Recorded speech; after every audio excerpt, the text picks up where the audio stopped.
Greetings, Princeps, and welcome to the 51st episode of the God Engine Cast, a podcast dedicated to discussing the Adeptus Titanicus wargame produced by Games Workshop. In this week's show, we're going to be discussing the Legion of Celeria, doing a deep dive into their background, into their rules, and putting it all together in how I would collect this Legio if I was to collect them myself. This is going to be the first of a two-part episode digging deep into this wonderful Titan Legion.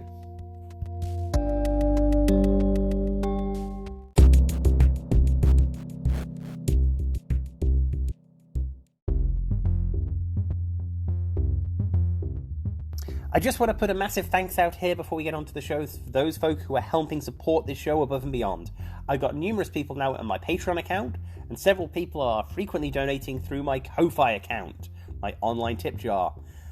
Both these places allow me to get upgrades for my podcasting equipment. I've recently upgraded my mic stand situation, so hopefully you've improved a notable improvement in sound.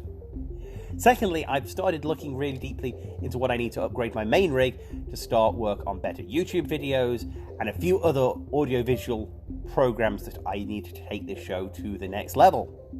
So thank you all for your help. If you wish to help support the show in the future, please check the links in my show note for my Patreon and my Ko-Fi account.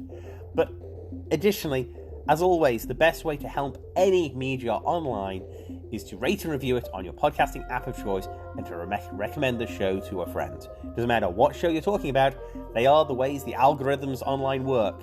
So please help me juice that algorithm.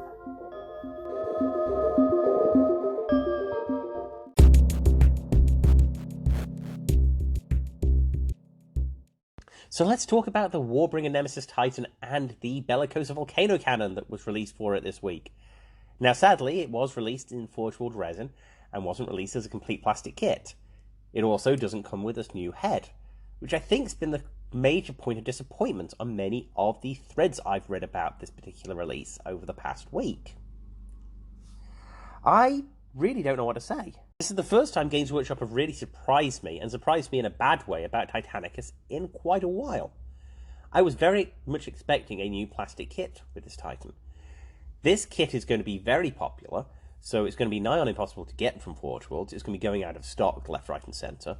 Forge Worlds' ability to create these Titanicus kits are fairly limited, and for a larger weapon kit that this Volcano cannon is going to be, I imagine it's going to be one of the rarer kits on their website.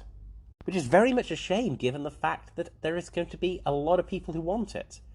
To be honest, the Bellicose Volcano cannon is the better weapon on the Nemesis Warbringer Titan. So most people who have built their Warbringers magnetized for swapping out will be looking at picking them up. And I cannot help but feel this opens the door really widely now for 3D printing. 3D printing had already been filling in the void of the past year, in the fact we've been waiting now over a year for this upgrade kit to be released. And there are many STL files out there to build your own Volcano cannon kit for the Warbringer. Quite a lot of them look very, very similar to the Forge World design. And unless I'm intimately familiar with it, I'm probably going to struggle to tell you the difference between the two of them when it comes to playing games across the tabletop. Which, in an odd way, is the light at the end of the tunnel of this entire conversation. I'm happy that Games Workshop have put out the Bellicose Volcano cannon kit, because I had started to worry the fact we had not seen it in now a year and a couple of months, and the rise of 3D printing, and the number of places you could get this kit online through these 3D print sites, made me really debate whether Games Workshop were considering not releasing it at all. It wouldn't be the first time they proposed a model and then cancelled it after they saw other people producing that model. They get into very dicey IP territory, where they don't really like being the second person to market, because they fear they could lose their intellectual property over that particular model. So they don't publish it, and then they very quietly remove the model and the rules of that model from the game in the next edition, or even next time the rules are revised. And I didn't want to be in a world where suddenly the Warbringer Titan could only carry the Quake cannon. I think that would be very bad for the game. I'm sure most folk would ignore it. Or the folk who were going to play the game modified anyway. But I don't know. It was a worry. I wasn't sure if that would have been the start of some very interesting times for Titanicus. And I'm glad we don't have to face that down. Instead, we have to face down the fact that if you want the official model from Games Workshop, it's going to be a bit of a pain to get your hands on it. And when you do, you still got to work with Forge World resin, which isn't ideal under any circumstance. But for many, and myself included in that, I have to be at the end of the day glad it's out. A lot of the games I play with my primary Legio are played at Games Workshop stores and events. I can't get away with 3D printed models or third-party models, so the fact that Forge World put out a gun for my Warbringer, this means eventually I'm going to have my Warbringer with a Bellicose Volcano cannon. And that at least is something. So, yeah. I feel like I've grumbled too much there, so let's just get on with the rest of the show.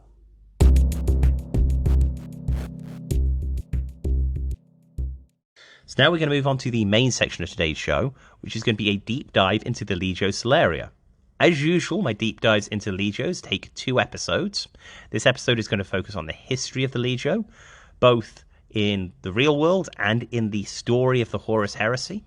And then I'm going to talk about the rules of the Legio Celeria, how they play on the tabletop, and how I would use them if I was playing them.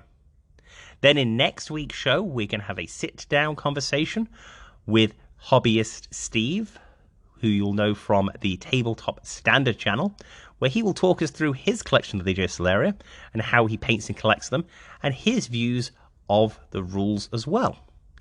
All of the conversations about the rules of the Legio Celeria are going to be very much focused on the new Loyalist book, but we will compare and contrast to the changes this Legio have recently experienced. I hope you enjoy this content, and I hope this works out well as a slightly altered method of doing these deep dives. So with all that said, let's get on with the conversation about their background.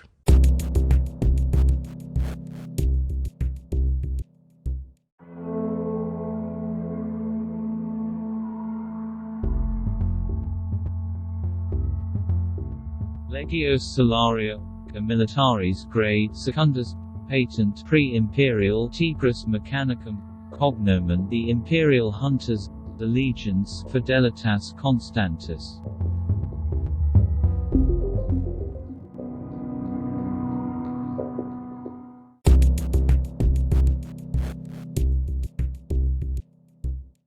Okay, before we get to talking about the actual in-game background of Legio Celeria, I think I'll just touch on the history of the Legio within the sort of Games Workshop published material.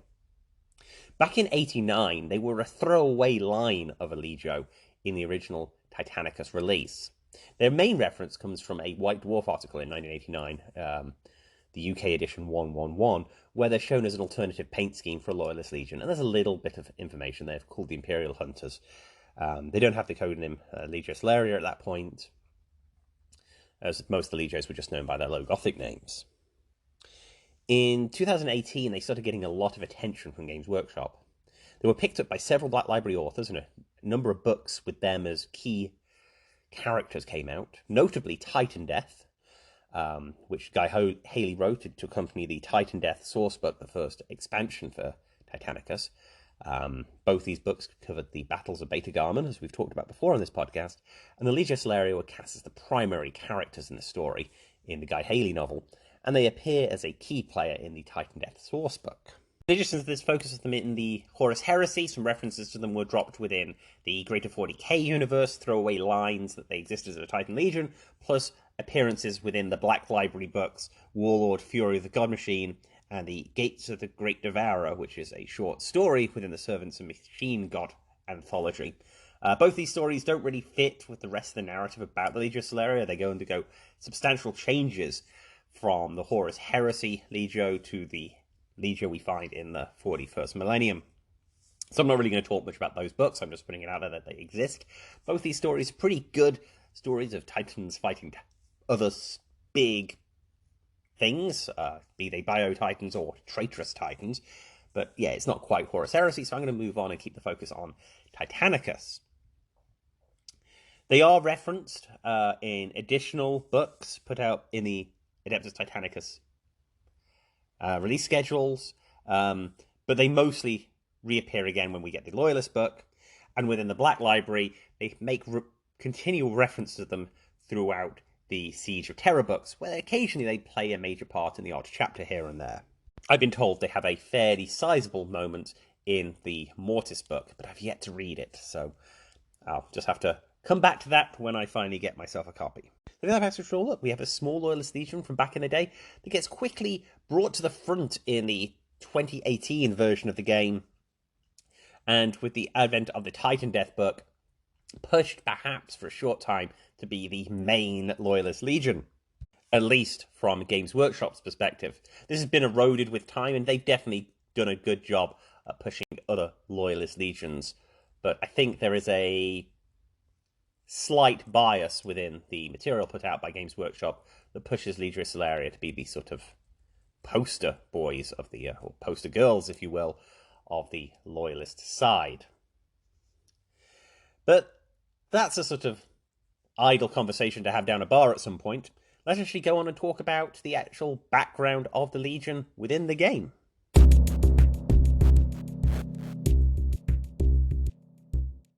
Now let's discuss the in-game background about the Legio Celeria. Let's start by talking about the history, which actually in many ways is a conversation about their founding, which is amazingly interesting for fans of the background of Titan Legions. I cannot recall another Titan Legio where we have as much information about their founding. In fact, most Titan Legios, we have very little information about their founding. We just know they were founded at some point. Sometimes even the date of that is kind of vague. Was it pre or post the end of the Dark Age of Technology? Was it pre or post the founding of the Imperium? But we have a full point of view story about the founding of the Legio, thanks to the Titan Death book by Guy Haley. Now, I don't think this particular story should be held up as an example about how all Titan Legions are founded, but definitely it is a really interesting story all the same, especially for those who are fans of the Legio Celeria. So let's talk through that founding story before moving on to talk about the Legio's culture and methods of warfare. So, during the Age of Strife, after the Dark Age of Technology, and after Mars had been unified under the cult Mechanicum, the Mechanicum started constructing large arc fleets to go and settle new forge worlds around the galaxy. One such arc fleet arrived in the system of the Tigris and established a new forge world. Now, during the voyage, or during the settling process, tragedy struck, and the genetic material that allowed for the piloting of knights and the working of MIUs of the large titans was lost to the forge world. But thankfully, the forge world found a new resource of this genetic material on the Knight household world of Procon.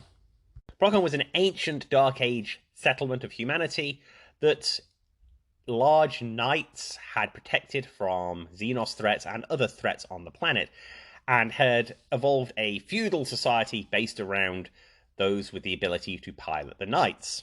This society was vastly patriarchal in nature and had a fierce fighting spirit between the particular houses.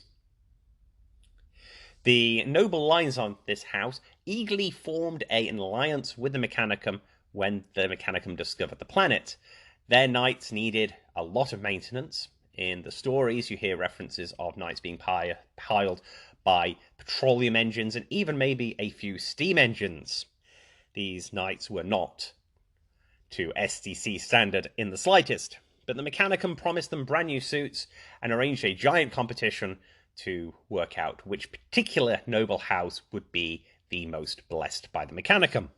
The other reason the Mechanicum ran this competition was they were looking for a worthy individual to take back to the Forge World to reclaim the lost genetic material so they could reactivate their titans. And it was through this tournament that a particular noble, Mona Mankar, became noticed by the Mechanicum. As I mentioned before, the Knight House of Procon Vi had a strong patriarchal nature to it, and the females in the noble lines were excluded from being Knight Scions and weren't allowed to pilot knights. This did not stop Monana. She really wanted to be a knight, and particularly a knight piloting the brand new suits provided by Mechanicum.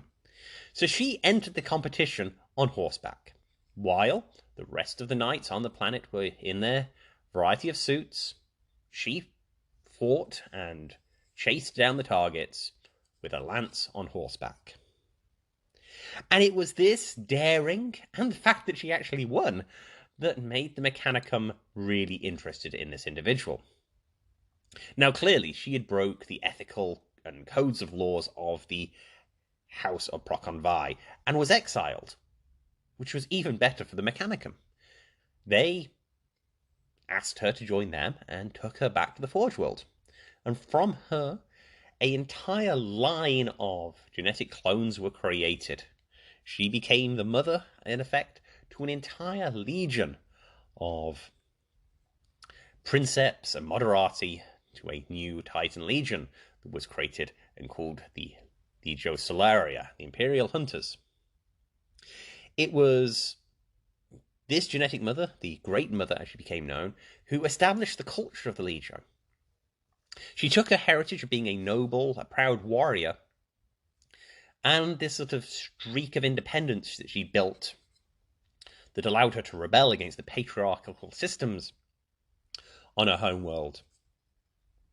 And this all became part of the identity of the Legio Celeria, including the fact that for the majority of the Horus Heresy, they maintained an all-female pilot system, mostly because they were all still clones of the Great Mother. Majority of the personnel within the Legio were vat-grown, though they were making attempts to absorb other genetic material to ensure, usual health level issues. Cloning isn't a great way to build stable people, so they were going about trying to fix that problem. And it is that process that eventually means that by the time you get to the 41st millennium, a lot of the anti-patriarchal nature of the Legio has dissolved. But anyway, once the Legio was discovered by the Imperium, when the Forge World Tigris was brought into the Imperium, the Legio quickly found a niche within the College Titanica. Their method of warfare, which I will discuss in a minute, led to them being seen as scouts, and small maniples of the Legio Celeria were split up amongst many of the exploratorial fleets, the Great Crusade fleets of the Imperium, and they could be found nearly on every battlefront. A small contingent of Legio Celeria Titans accompanying the larger battle groups of the Imperium, acting as the forward scouts and that fast vanguard. They particularly formed common bonds with the Space Marine legions, the White Scars and the Space Wolves, and both those legios requested larger deployments of this particular legio to their Crusade fleets. Their method of warfare appealed to these particular legio style as well, which is one of the many reasons the Legio stayed loyal. Although they had small contingents deployed to nearly all fleets, so some of the fleets were in direct contact with the corruptive forces of the War Master, the majority of the Legio were deployed to places that were free of the warrior lodges and the corrupting effects of the word bearers. So, when the Horus Heresy struck, the majority of the Legio stayed true. And because of that, they eventually then went on to be seen as a very loyal Legio. Now, there are plenty of places where references to traitorous Legio Celeria forces occurred, but they were mostly in places when a single few Titans, an individual half-maniple or so, was deployed to support a slower force, and they were corrupted alongside the rest of the Titans within their battle group. In fact, before we start talking about their actual history throughout the Horus Heresy, let's go and talk about their culture and methods of warfare.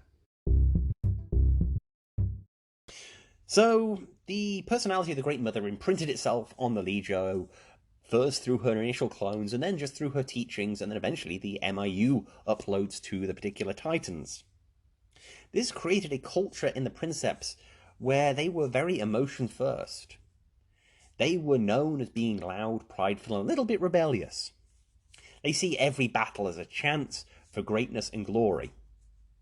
But not necessarily the greatness and glory that the Legio Graphonicus see. When the Legio Graphonicus go to war, they see glory as a thing that is, great tales written about them. The chance to martially beat your opponent in a one-on-one fair fight. No. The princeps of the Legio Celeria see glory as victory, and they see glory as a good victory. No Pyrrhic victories for them. A Pyrrhic victory is not gloriful, and they do not want a Pyrrhic victory. So they spend a lot of time making sure their engines are kept safe. They spend a lot of time making sure the things they're set to defend are safe. They actually make sure that the things they're seeking to capture are there to be captured.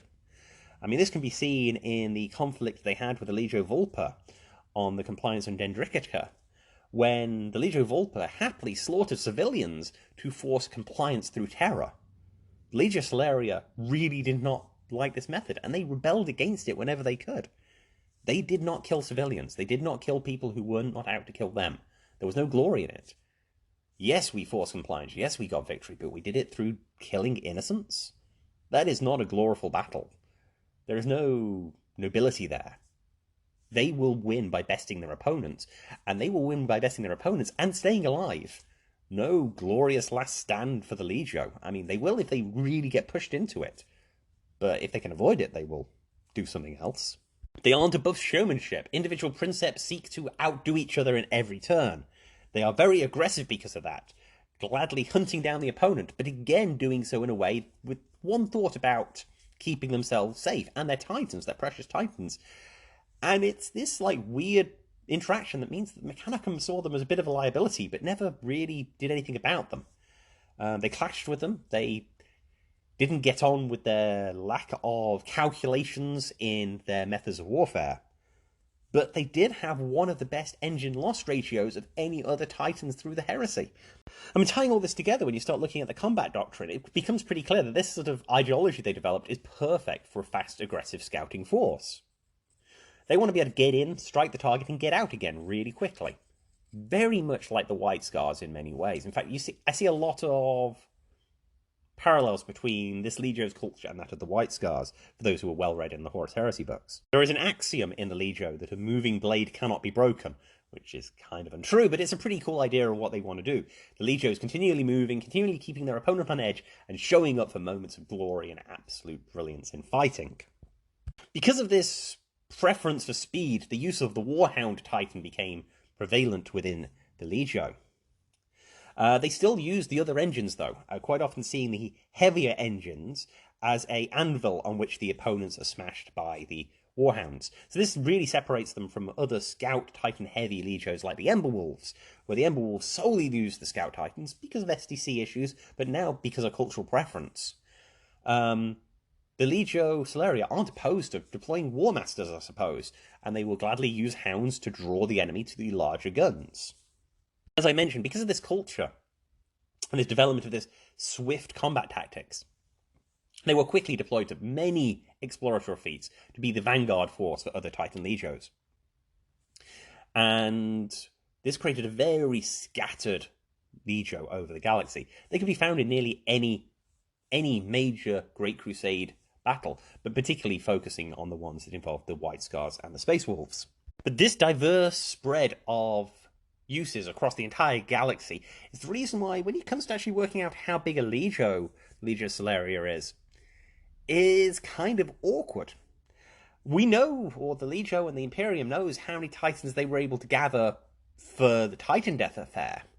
They sent out a call to gather the entire Legio to one spot, but even then it probably only represented just over 50% of the Legio's total strength. So despite records that the entire Legio was deployed to the Beta Garment section, substantial smaller battle groups were still scattered around the galaxy, some working with the traitors, some with the Imperium. Many of these smaller Imperium factions eventually joined up with the survivors of the Beta Garment War at the Gates of Terror. But many other Celeria battle groups didn't, fighting their own private wars stranded in the galaxy throughout the course of the heresy. And yeah, it's pretty cool. Which I suppose leads us pretty much on to talking about their actual history through the heresy, which we will touch on now.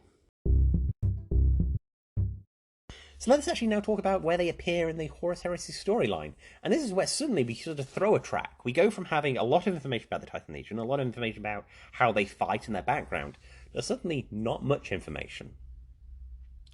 There is a reference to them fighting on the Battle of Paramar in the Horus Heresy Black Book number 3. But it's kind of a line to say they were included there, and it's a pretty interesting story. And I think at some point I need to do an episode talking about how to play that campaign in Titanicus. But that's kind of it. They're just a throwaway line. They're present in this campaign. The first time we really start seeing them in depth is right near the end of the Heresy in the Titan Death series of books, or in book, and then the Titanicus source book, the Battle for the Pt1 section. This is the last Hail Mary pass the Loyalists have, and they aren't even at this point trying to stop the War Master reaching Terra. They're just trying to waste the War Master's resources before he breaks into Terra. So, in this point, late in the Heresy, almost at the end of the Heresy, suddenly the Legio Celeria are present, and they're taking a large portion of the Black Library Titanic battles. In the Black Library retelling of this particular campaign, they are front and center in every battle in the Beta Garmin campaign. In the Titan Death source book, it's a little bit more restrained. They aren't everywhere. There are more places than Legio Vulpa in, compared to the companion book by Guy Haley, where they're, again, front and center in every major battle. Not quite the same level of switch around that happened there. But the Titan Death book itself, as I said, is mainly the point of view of Legio Celeria Princeps. It's pretty interesting. And that is their moment in the sun within the narrative of Black Library. We get to the Siege of Terror, and they're present, but they're there as supporting characters. I mean, very much so. The Siege of Terror is very much a Marine-on-Marine story, and the Titans are always a bit of a supporting character. I've yet to read Mortis, so my opinions may change. But up to Mortis, they are seen as being present. They fight alongside Primarch Sanguinius again, briefly in one book. But that's it. They're sort of there and they're present, which is nice to see that they're there, and they are given more time in the sun than any other Titan Legion in those books. But it is a very much supporting role. And as I said at the opening of the section, it is a weird anomaly. The recent Loyalist book and then the other source material seem to indicate they should be everywhere. There's references to them being deployed with every exploratory fleet as a Maniple of scouts. Yet they aren't referenced. And I think that's just a history of the lore thing. As we go back and revise parts of the Horus Heresy history, which inevitably we will as Games Workshop continue to write more stories about this really interesting narrative that they put together, we'll see the Legio Celeria pop up more and more. Right about at the moment, there isn't that much reference to them.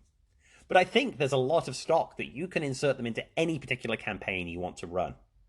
I think it'd be really useful to see them dropped in to particular campaigns if you were running a Titanicus campaign based on the previous Black Books. That is a particular series I want to talk about here in the future, and when we do so, we will talk about dropping the Legio Celeria scout units in. If you're putting together your own narrative, it's probably acceptable just to mention the Legio Celeria there. They probably were, because they seem to get everywhere. Or at least in their own background they do.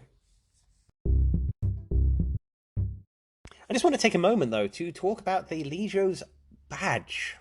The Winged Claw. It looks really, really neat, yet the story behind it is one that has me scratching my head a bit. Originally, when the Legio was formed, it was just the claw, which was the holy symbol of a god on the planet of Procton, of Parkmentis. She was the huntress goddess, god of the hunt, a sort of pagan symbol. And it remained the symbol of the Legio, even though they became part of the Imperial Creed. When the alliance between the Imperial Hunters and the Emperor was made, and they became the Imperial Hunters, the wings of the Aquila were added to show the bond between them, but they still maintain that sort of pagan symbol at the center. And I think that sort of indicates the sort of weird nature of the Legio Celeria. They were immensely loyal, they followed the Emperor, yet somehow they hadn't quite left behind this sort of history of what they were before the Imperium. They didn't fall into a nice category with Mechanicum, and they didn't become quiet subservient of the Imperium either. They didn't fit nicely in any box. But they still wanted humanity to do well, and they really thought the Emperor and the Imperium were the best way to do that. So they stayed loyal, despite them having a bit of a weird pseudo-pagan symbology on them, which again is very similar to the Space Wolves and the White Scars. A very interesting Legio that shares a lot of thematic choices with both those Space Marine chapters, both in style of play and actually in background. And it's really kind of fun. So I think that sort of wraps up my sort of conversations about the background of the Legio. I think you can be very reductive and just refer to them as the White Scars of the College Titanica. And you wouldn't be wrong. I mean, you would be wrong, but it would also characterize the Legio pretty well if you're just trying to introduce someone to the Legio. And I'm sure I'm going to get a lot of flack about that characterization, but I think it's something I really need to draw. They mention it fairly heavy that the White Scars and the Legio got on pretty well. I think culturally they are very similar. This is something Games Workshop does a lot. There are only so many narrative ideas you can throw around. So seeing parallels between one Legio and a Space Marine chapter is just a great way to very quickly characterize a Legio. As I mentioned earlier, I think or in previous shows, the Legio Vulpa are very much the Night Lords of the Traitor Legions. Very similar in nature, very similar in style. I mean, although the Legio Vulpa fall to Khorne, which the Night Lords don't, their terror tactics and their style of warfare and their culture remains very similar. Anyway, we're straying down a pretty large tangent here, so let's go and start talking about the rules of this wonderful Legio.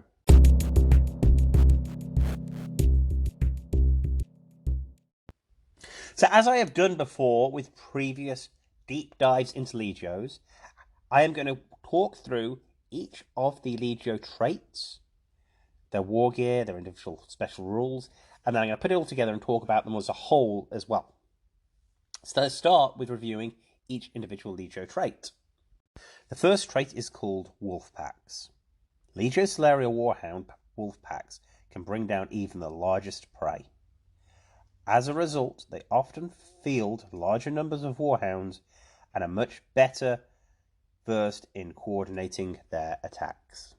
What this trait means is you can field Warhounds in packs of up to 5 Titans, it used to be 4, and you can swap out any Reaver Titan in a mandatory component for another Warhound. Now the key considerations with this trait, and things I see when discussing Legio Celeria that people get wrong, is that the only Reavers that can be switched are the mandatory Reavers. So a Corsair Maniple still has 2 Reavers within it when played by the Legio Celeria if you're taking a full Maniple. Your mandatory 3 Reavers are swapped out, but your reinforcement Reavers are not. This does mean that there are some Maniples that have like Reavers only in reinforcement slots that the Legio Celeria aren't going to find as good a use for. But equally, there are some that only have that are mandatory Reavers plus additional Warhounds. So it gives you a bit of flexibility, and we'll talk about that later. As for being able to scale up the maximum size of a Warhound pack, me and Lucas go into this in quite a bit of detail a couple of episodes ago. I think it's a bit of a fool's errand most of the time. Outside of the Lupercal Maniple, where you can reform your packs every turn, you are locking yourself into having too few activations by taking larger packs of Warhounds.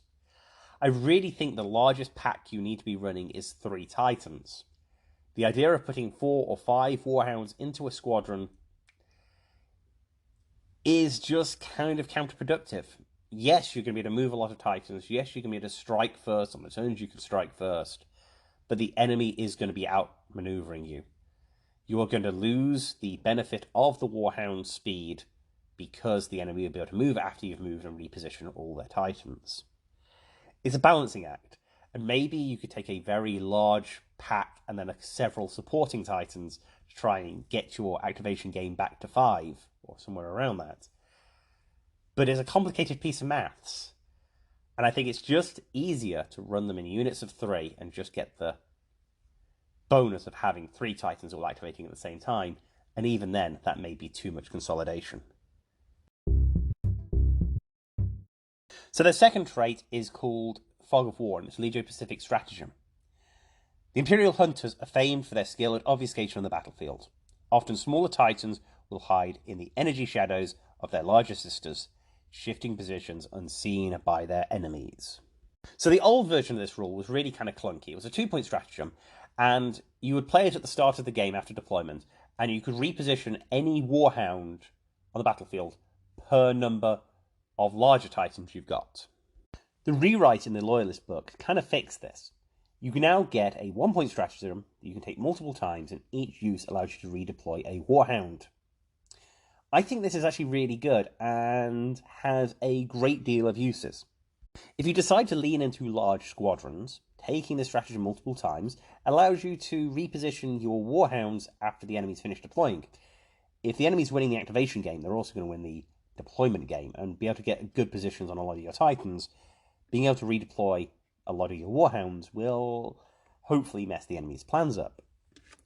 Also, you can just run a warhound complete force and push quite a lot of redeployment.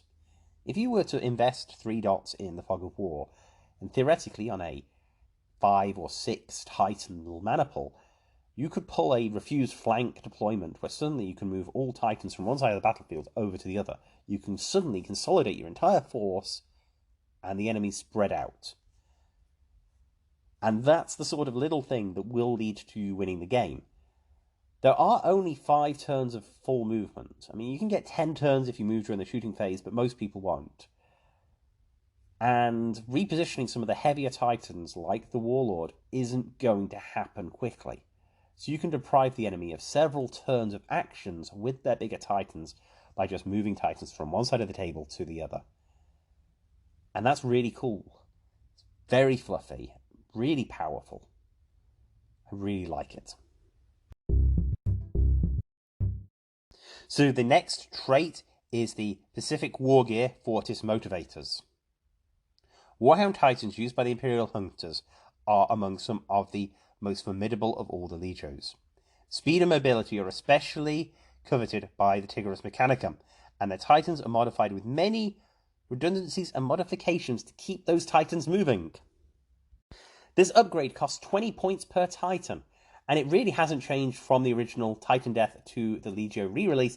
Even if the rules have been reworded, they still do exactly the same thing. In the damage control phase, you can use any repair dice to fix critical damage to the legs. Currently it's worded that it's on a 1+ and a 5+. It used to be that you could just discard any dice to repair critical damage. So a slight modification, clears up some rules interactions further down the road, I suspect, makes it a little bit more user-friendly for the future, but in general, it's a really solid rule. But I'm not sure it's worth the 20 points. Especially as later in the book, your tracking gyroscopes are worth 25 points. So you're looking at a piece of wargear that is 5 points less expensive than the tracking gyroscopes for a much lower utility. Now, it's really nice to have a Titan that you'll know no matter what you roll on your repair dice, you're going to be able to do something. That's what this upgrade does. It means that your 2 repair dice from your Warhound, none of them are going to be wasted as long as you've taken damage to your legs. Which is fun and themey and useful.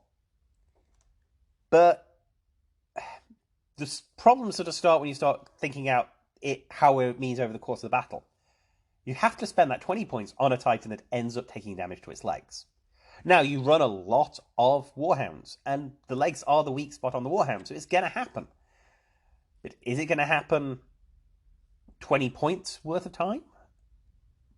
It's 180 over 9 Titans, which is worth another Warhound. In those massive games, would I rather just run another Warhound body over giving everyone the ability to fix their legs a little easier? And it's not going to fix the legs completely. You aren't going to be able to take a Titan from immobilized to no critical damage in one turn, because you only have 2 repair dice to use. This piece of wargear only works in the damage control phase, which means if the enemy in a previous turn immobilizes you, you can't do anything in the emergency control phase to fix your legs. You can fix other stuff. And then in the damage control phase, you can fix your legs, but then you still can't move. Now, 1 Titan once a game, if you're playing the Loyalist affiliation, could swap the order out and then make a daring dash for it. But yeah, that's once per game. And it'd be cool and it'd be great to see when it happens. But for 20 points, there's a problem. So yeah, while this rule adds a lot of durability to the Warhound, it means you do not waste your limited servitor clades. It is overpriced. If this was a 5-point upgrade, I think it would be an auto-take. If this was a 15-point upgrade and could be used in the damage control phase, I think I would be arguing for its inclusion in nearly every list, or on every Titan. But at 20 points, I just can't justify its use across the entire battle group.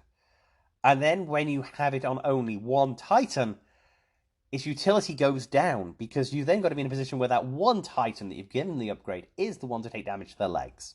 Now, maybe that could be your marked Titan you use for those missions where you've got to get stuff across the table.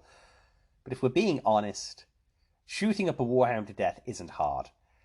And if I know I'm fighting someone who has Vortis Motivators, I'm just going to take the slightly higher armor value and blow up their body anyway. It is easier to hit in general. So yeah, a very interesting upgrade. Could be useful, I suppose, if you're running it in conjunction with Ursa's Claws, because you're going to damage your own legs. But yeah, I think that's about it. So let's move on. The final piece of war gear is called Chameleon Shrouding. It's a really fun piece of war gear, so let's read the background. During the Horus Heresy, the tech priests of Tigris unearthed many ancient forbidden technologies in their effort to aid the armies of the Emperor. Among these were the Chameleon Shrouds, layers of light reflective energy cloth that could be stretched over the armor plates of a battle titan.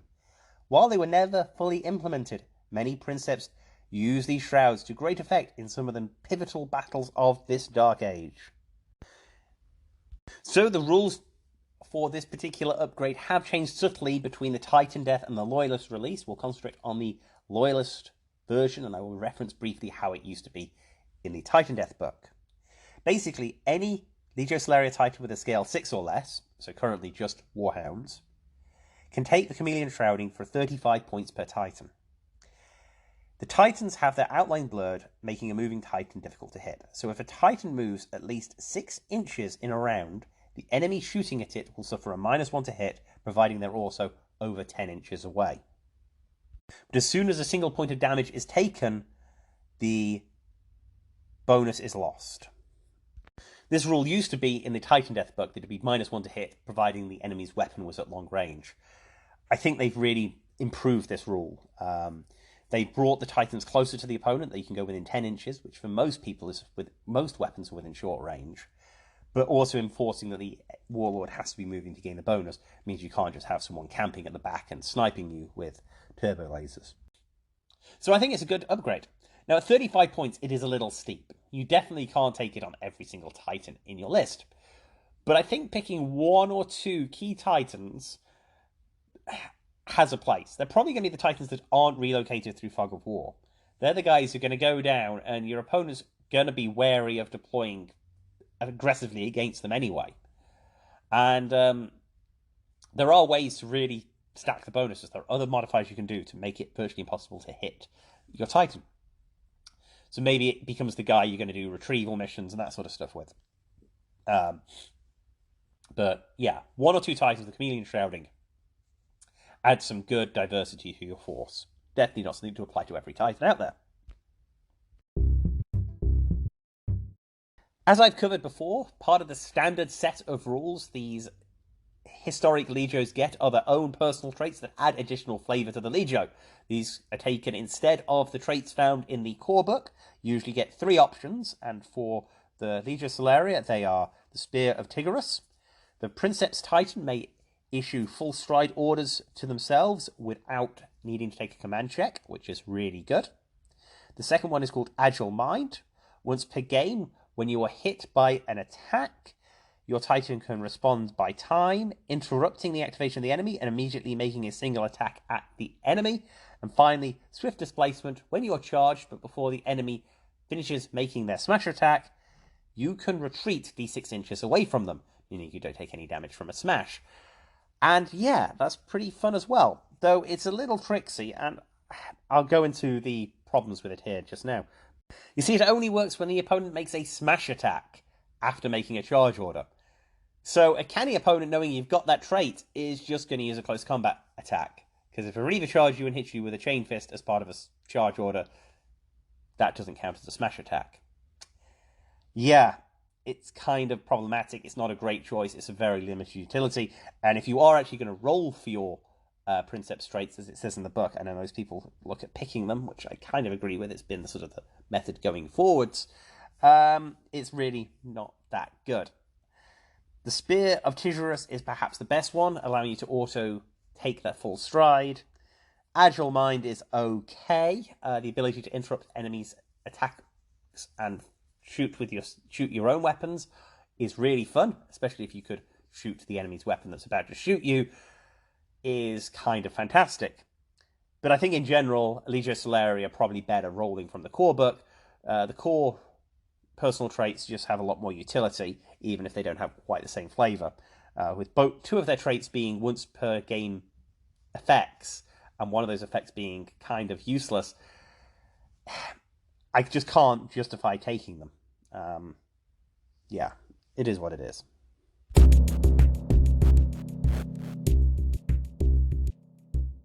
So they are the rules of the Legio Celeria, and on the whole, I have to say, these rules are incredibly flavourful and incredibly fun in the right circumstances, but in general, they're nothing to write home about, if I'm being really honest. Their core Legio trait is good, but not great. It comes with probably more downsides than anything if you start accidentally squadroning up to 5 Warhounds in the wrong game. The Legio stratagem, Fog of War, is a very versatile stratagem, but you need to put a lot of thought into how you're going to redeploy. Definitely rewards players who have a lot of history practicing the refused flanks of the Elder and similar speedy type armies in other wargames. And the Legio-specific war gear are incredibly flavorful, but a little too expensive to become common use items. The Fortis Motivators are great, but as I said, really could do with being at 5 points. And the Chameleon Shrouding, while I think priced appropriately, is also priced in the position you're only going to see it once or twice a game. I kind of wish you could put it on other Titans. It would be really nice if the Chameleon Shrouding could be sitting on the larger Titans, just to give you an option of taking some special rules for the Legio with more than just the Warhounds. Because within the fluff, it does point out several places the Legio Celeria does take more than just the Warhounds to war, and it's nice to have thrown the bigger Titans a bone somewhere. So then that brings us to the big question of what would I do if I was collecting the Legio Celeria? And it's a thing I've given a lot of thought to, and how would I go about putting together a collection? I think the first step is to discuss Maniple choice. The Maniple you take to any game of Titanicus really frames the game more than your Legio anyway, as me and Lucas talked about at length in the How to Build a Battle Group episode. But I think you have a much more limited palette of Maniples to take with Legio Celeria if you want to bring their rules to the front. So let's just go through the Maniples I think are really good to take in conjunction with the Legio Celeria rules. So let's be very clear. The Legio Audax currently is the only Legio that has a limited selection of Maniples. So when I refer to about what Maniples can you take, it's really what Maniples should you take. Which Maniples will work better with the Legio Celeria rules to produce a better gaming experience. I think top of this list needs to be the Corsair Battleline Maniple. This one comes up nearly any time I discuss any Legio. The ability for the Titans in this Maniple to move in any direction in the movement phase is so useful, it breaks the game in many ways, and actually, to be honest, I think the game would be slightly better with the Corsair toned down a bit. But they didn't do that in the Loyalist book. The Corsair still exists, and the ability to swap out 3 Reavers for 3 Warhounds gives you a force of very flexible Titans. Now, in a Legio Celeria battle group, I think I'd be very much tempted to just take 3 Warhound Titans as a pack that is a Corsair pack. You drop that into to accompany another Maniple as a really flexible fighting force that you can throw around on the table and do a lot of movement shenanigans with. They would be Titans I'd also consider taking the Chameleon Shrouding on, as you probably could also put them in cover to get that -3 to hit. So they can sneak around the board, jolting around, running from cover to cover, really annoying the opponent. Obviously, the Lupercal Maniple is a really good Maniple for any Legio that specialises in Warhounds. Although they don't get to swap out any Reavers in this, they do have the capacity to play really fast and loose with the squadroning rules. In deployment, you can deploy them down as 5 separate Titans, taking a very long time to spread out, and then you can quickly consolidate them all down into a single unit should you really wish to get that activation. If, for example, you gave the entire squadron first fire and you wanted to open fire with your entire battle group at the last remaining enemy Titan. It's a thing you could do, and Lupercal gives you the flexibility to do it. It's a very strong Maniple, a Lupercal light Maniple of 4 Warhounds with a Corsair Maniple of 3. Would give you about 200 points left for upgrades, and I think that's a pretty good list. There's a lot of Titans on the table, it's a very flexible deployment, and I think you would really mess up the enemy's day. But it plays very much like a Audax list, which is fine and not a bad thing in itself.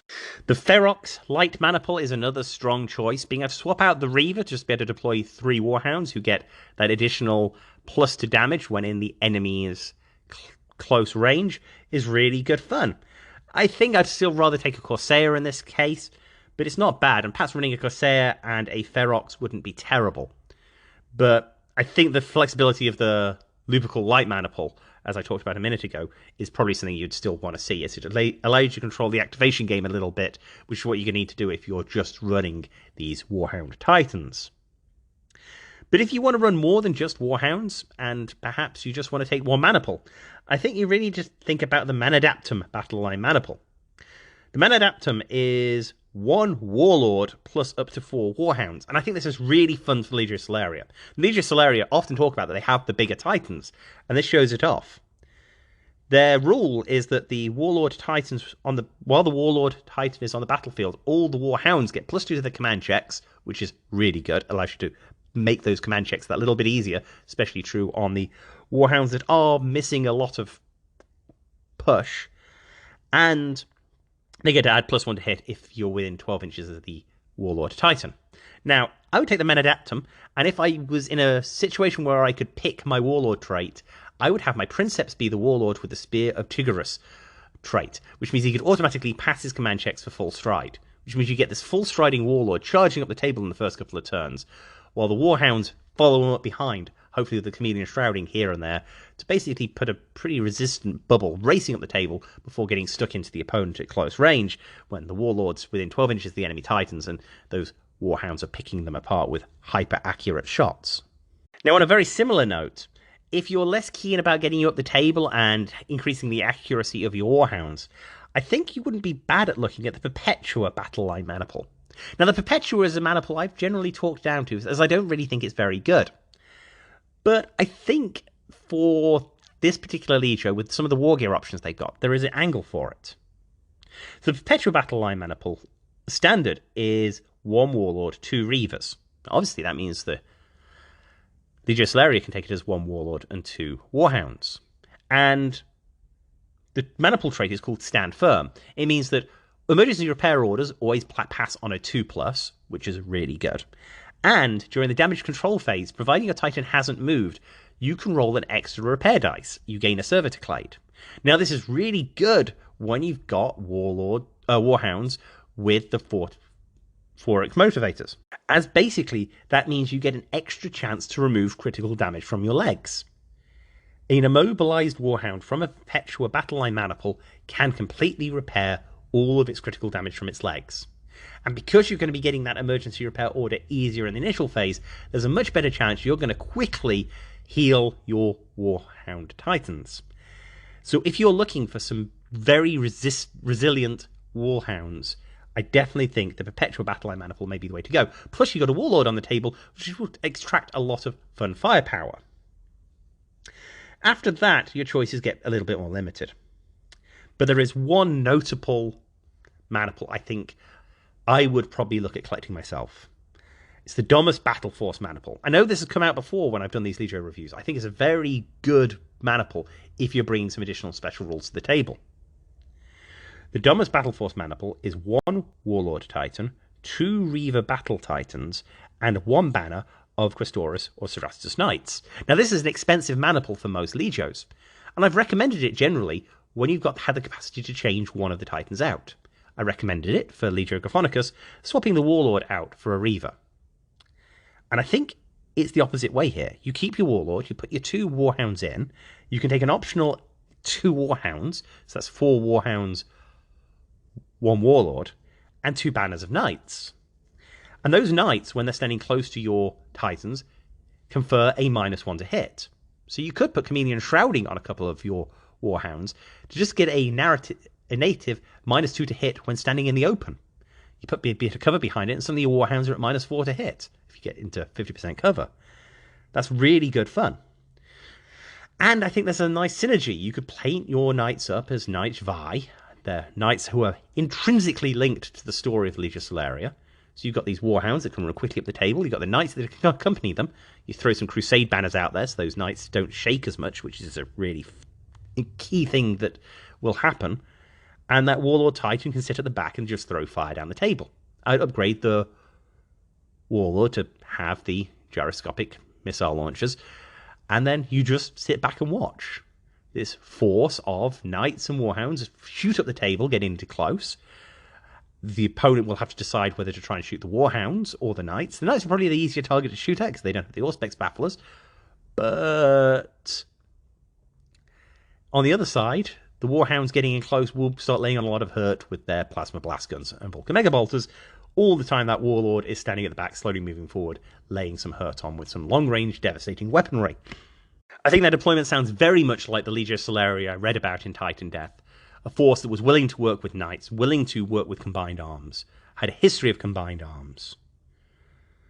But, I don't know, perhaps the Corsair Lupercal Way is going to be a more effective force. I'd be very tempted to collect, as I said, the Domus Battle Force Maniple.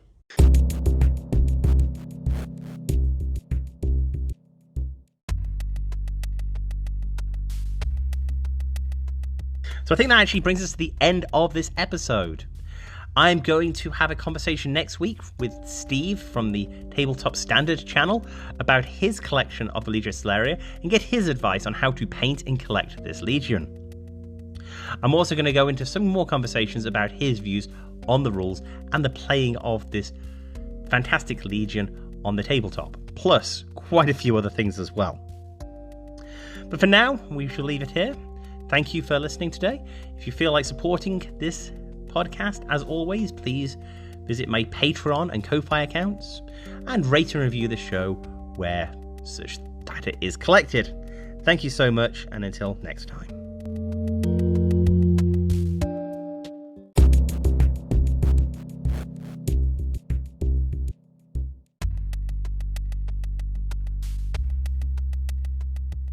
Thank you again for listening to another episode of the God Engine Cast, a podcast dedicated to discussing the Adeptus Titanicus game produced by Games Workshop. This show was written, recorded, and edited by Martin Emery. This podcast is completely unofficial and no way endorsed by Games Workshop Limited. No challenge to any trademarks or copyrights are intended. All rights are reserved by their respective owners. If you have questions for the show, please email me at god.engine.cast@gmail.com or reach out to me through Facebook, Instagram, or Twitter, where I am the God Engine Cast. Until next time, I wish you all well and good fortune.